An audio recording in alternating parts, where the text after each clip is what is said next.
Vamos para lições? Amém ou não amém? Abra a sua Bíblia então, deixa ela aberta em Lucas 15. Você não gosta de ler? Abra a sua Bíblia em Lucas 15. Vamos ler o versículo 11 e versículo 12. Aqui tem uma lição extraordinária. E continuou: certo homem tinha quantos filhos? Quantos filhos? E o mais moço dele disse: pai, dai-me a parte dos bens que me cabe. E ele lhes repartiu os haveres. Presta atenção aqui do que Deus falou comigo nessa primeira lição. Primeiro, decisões na família devem ser feitas debaixo de bênçãos e debaixo de oração. Por quê? A herança que esse filho pede só é para ser entregue quando o pai morre. Um filho pedir a herança para um pai nesse momento é ele declarar para o seu pai dizendo: olha, eu não aguento mais, você não morre. Eu quero curtir minha vida.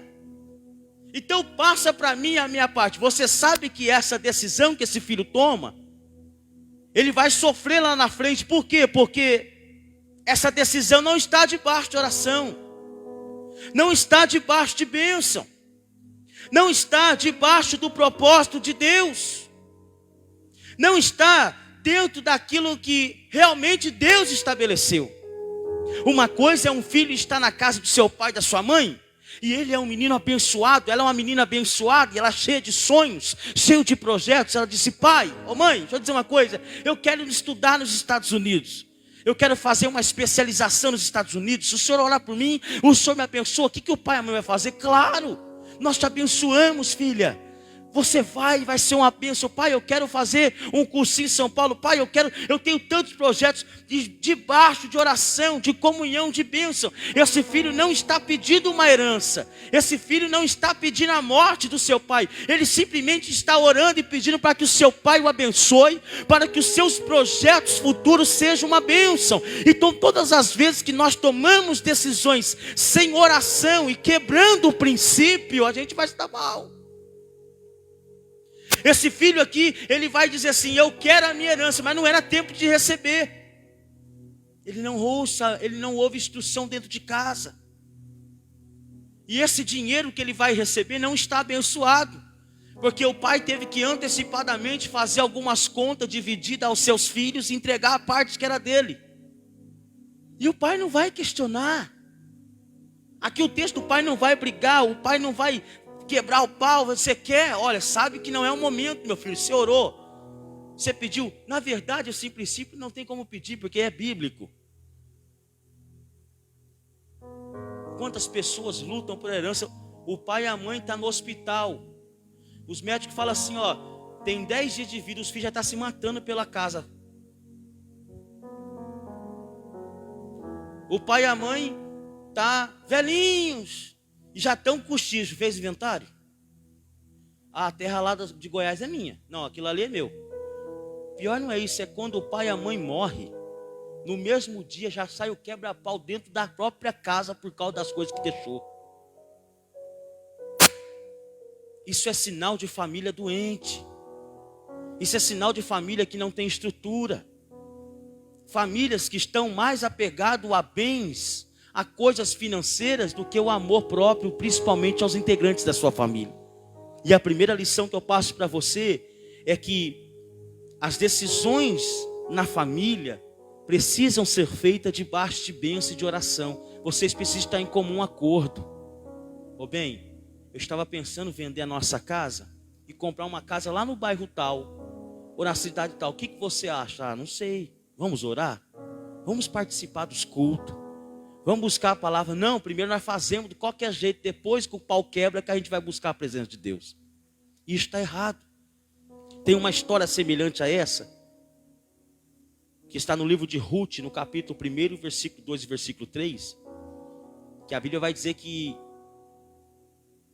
em Belém de Judá, chamado Casa do Pão, a terra da prosperidade, a terra da bênção, ela vai viver um caos, uma adversidade. E Emeleque, junto com a sua esposa Noemi, mas naquela época no Oriente Médio as mulheres não tinham muito a opinar. não tinha essa liberdade que tem hoje, graças a Deus. Mas naquela época, esse homem sem direcionamento, sem discernimento, sem buscar a Deus, sem consultar o Senhor, a terra estava em caos, estava em seca, é verdade, mas era a terra do pão, mas era a terra da prosperidade, era a terra da bênção. Então ele resolve sair desse lugar de Belém de Judá e ir para a terra de Moabe. Quem é Moabe? Moabe é a terra dos filhos de Ló, aonde as suas filhas fizeram um incesto com ele, as filhas embriagaram ele. Isso está na Bíblia, que Deus amaldiçoou essa geração. Elas embriagaram o pai, deitaram com o pai, geraram filhos com o pai. E agora Deus vai chamar essa terra de maldito de Moabe. E esse homem, casado com os seus 3 filhos, com seus 2 filhos, a Bíblia vai dizer então que esse homem, sem consultar a Deus, sem pedir direção ao Senhor, sem pedir discernimento do Espírito Santo, ele simplesmente pega as suas coisas, irmã Valquíria, coloca numa carroça, monta lá na carroça com a sua família e sai da terra chamada terra do pão, terra da bênção, terra da multiplicação, e vai para um lugar que Deus não aprovou, que eles nem sequer se dão o luxo de consultar e buscar a presença de Deus. Você se familiariza com isso aqui nessa época? Quantas pessoas nós temos visto na família? Homens que tomam direcionamento sem consultar a Deus, filhos que se envolvem com amigos sem pedir discernimento e confirmação a Deus, casais que passam a fazer negócios, sociedades com pessoas que simplesmente não têm a mesma fé e o entendimento que eu e você temos. E todas as decisões que nós tomamos mediante a nossa família precisa estar debaixo da bênção. Por que precisa estar? Porque se correr alguma coisa errada, tem como você reivindicar. Senhor, eu consultei a Ti. Senhor, o Senhor confirmou na sua palavra. Então você vai ficar descansado e saber que se está debaixo de bênção, ainda que a sua família passe pelo vale da sombra da morte, nesse vale a sua família não vai ficar. Por quê? Porque foi consultado e buscado a presença de Deus.